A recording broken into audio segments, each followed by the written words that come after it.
No need to adjust your sets, you are not seeing double. There are two Optiplex GX520 systems with identical monitors and nearly identical keyboards sitting before you. I was given these systems a while ago. As you would expect, they were pretty virus-ridden from being at a school. They mainly just were used for educational games, but somehow they got on the internet and they got a fair bit of viruses. Both of them came with a Pentium 4 630 at 3 GHz and Windows XP Professional, and they of course have 1 GB of RAM, which is probably typical for the time, and they both have their XP Pro certificate of authenticities there, and their service tags, which are actually different. And as you notice, they do have both Pentium 4 badges, but they're different badges. This one's the older style, and then this one's like a more newer style.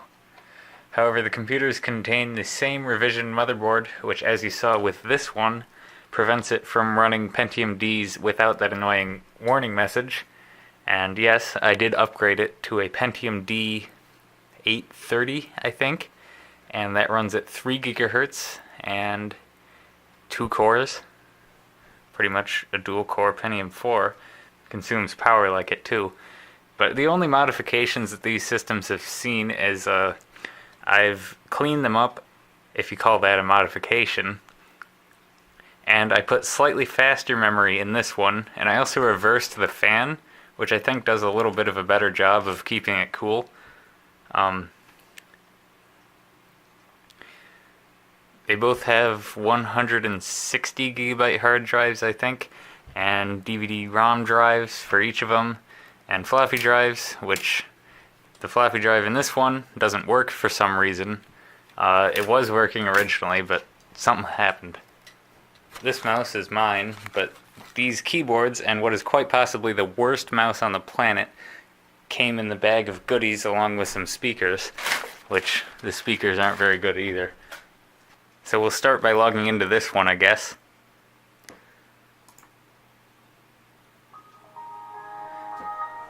This mouse isn't acting up as bad as it was, but it's just really inaccurate, and I tried cleaning it, but it didn't help so much. Now, they're both capable of web browsing to a pretty good extent. As you can see, I've conditioned this one to be set up for basically office use, web browsers, and document editing and stuff. My dad was going to take this one. The hard drive and the fan are a lot quieter in this one than the other one, which is sort of weird, but But yeah, as you can see, it internets pretty well, and for what it is, it's a pretty capable system. I mean, XP on 1 GB of RAM isn't the best experience ever, but it's definitely usable. If you haven't noticed, these keyboards are quite worn. You might be thinking that they're both Dell L100s, but you'd be correct about this one being a Dell L100, as it's clearly marked as such. However, this one is an RT7D50. It's in slightly better condition than the other one. Oh, get out of here, Rover. And then this one's missing a foot. Otherwise, it's just dirty, pretty much. I don't know why, but they have, like, all this stuff has, like, paint on it. Guess that's what happens when you give little kids computer access. Opening up the system properties, which I did accidentally, to be perfectly honest with you, we can see that we're running Windows XP Professional version 2002 with Service Pack 3. Interestingly enough, we have completely blank registration information, and then you can see our Pentium 4 300 gigahertz, that would be a bit much. Pentium 4 3 gigahertz and our 1 gigabyte of RAM. It's really not a bad experience for document editing and light web browsing. The spreadsheets works as expected.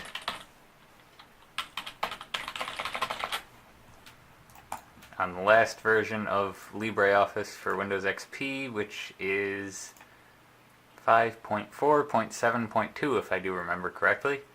And yes, I am correct. Oh wow, updates too. Lucky us. Now this system, I'm keeping for me personally.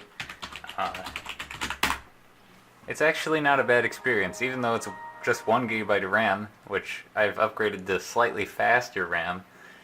It really isn't that bad for anything I've thrown at it so far. Sure, if you're opening a lot of stuff, it's going to page a lot, but as long as you keep to like one thing at a time, it's not so bad.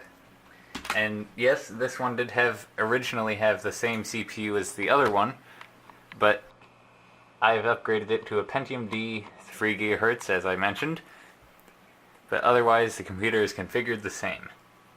And these are both refurbished by a local, pretty big company that refurbishes electronics. And then evidently they were bought by this school. Oh yeah, you can see remains of the stuff from the school because I haven't fully removed everything from this computer yet. The easiest way to tell if Pentium D will work in these systems without giving you problems or not is if it has this Pentium 4 badge, like these two do. It generally means that it has motherboard revision A01, which will work with Pentium Ds, but for whatever reason throws an error message on boot requiring you to press F1. Even though these systems have integrated graphics and not much of an upgrade path due to only having PCI and not PCI Express, they still are pretty good at playing videos if you use the right browsers. New Moon has excellent codec support for multimedia sites such as YouTube, so they play pretty well with not crazy CPU usage. This one does dual boot with Windows 2000, and I put Windows 2000 on there. It didn't come like that, of course. I must say it's really strange that this system does not officially support Pentium Ds, yet it does have the Pentium D logo available to display when a Pentium D is in the computer. I don't know what they were thinking when they put these together. We'll go ahead and boot into Windows 2000 here, and because of the way Windows 2000 starts, it's not the fastest at doing much of anything. Once it's booted, it is pretty fast, and it's a little more lightweight than Windows XP, and thanks to the extended kernel, it can do, at this point, almost anything that Windows XP can do. What's this one at as updates? Update 1? You're still at update 1?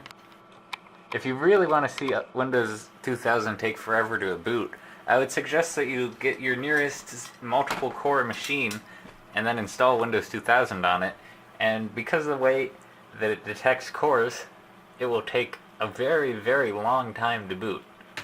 There it goes. Boy, I typed more than 2 characters there, and you know it. Oh no, my password's gonna expire in 5 days. And as you can tell, I'm using the Utopia sound scheme, and with the extended kernel version 29, actually version 30 was released very recently, but version 29 solved a lot of problems for me over the previous versions, such as I can run browsers based off of and including Firefox ESR 52, and Telegram, as you can see here, is capable of running without crashing.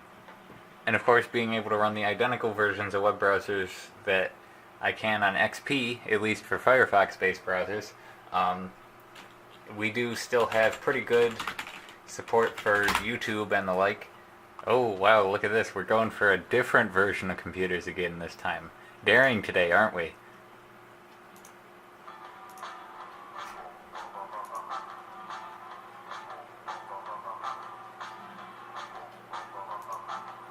But as you can see, in general, CPU usage is not really that much higher playing video than it was in XP, which is pretty good. Now, I generally boot XP on this thing, but Windows 2000 is pretty nice to mess around with still, and I could use it as a daily OS if I wanted to. It would do what I need to, for the most part. There's a few things that don't run on it, but yeah, even to this day, my main operating system is still Windows XP Professional 64-bit edition, as you can see here running on my main computer. Yeah, the exhaust is pretty warm out of this thing, but I still think I need more thermal paste. And did you know that on these Dell systems, Speed Fan is actually fully functional? So the first thing you got to do is open Speed Fan, then configure, and then enable Dell support. It says use it only on Dell notebooks, but for every Dell machine that I've tested, it has enabled the fan control, although your results may vary, so enable it at your own risk. And as you can see, I can just set my fan to 100% if I wanted to.